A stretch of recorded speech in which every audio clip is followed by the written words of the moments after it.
আজকের ভিডিওতে আমি আপনাদেরকে দেখাবো কিভাবে খুব সহজে বাসায় মসুর ডালের একদম কুরকুরে আর সুস্বাদু বড়া তৈরি করেছি। চলুন শুরু করি। আসসালামু আলাইকুম। আমি মসুর ডালগুলো 3 থেকে 4 ঘন্টা ভিজিয়ে রাখছিলাম।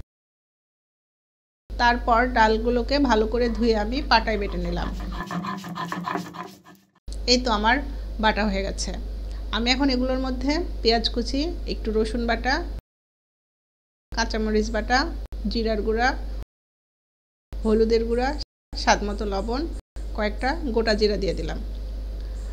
আমি এখন এগুলোকে ভালোভাবে মাখায় নিব।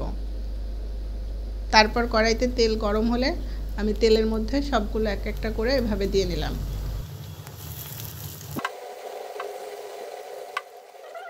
কিছুক্ষণ সময় নিয়ে এগুলো একটু ভেজে নিলাম। এগুলোতে যখন বাদামি কালার চলে আসবে তখন বুঝতে হবে এটা মচমচে স্বাদের হয়ে গেছে। এই তো আমার তৈরি হয়ে গেল খুব সহজে মসুর ডালের বড়া। আমার চ্যানেলে এই ভিডিওটি প্রথম দেখে থাকলে লাইক, কমেন্ট, চ্যানেলটি সাবস্ক্রাইব করবেন। আসসালামু আলাইকুম।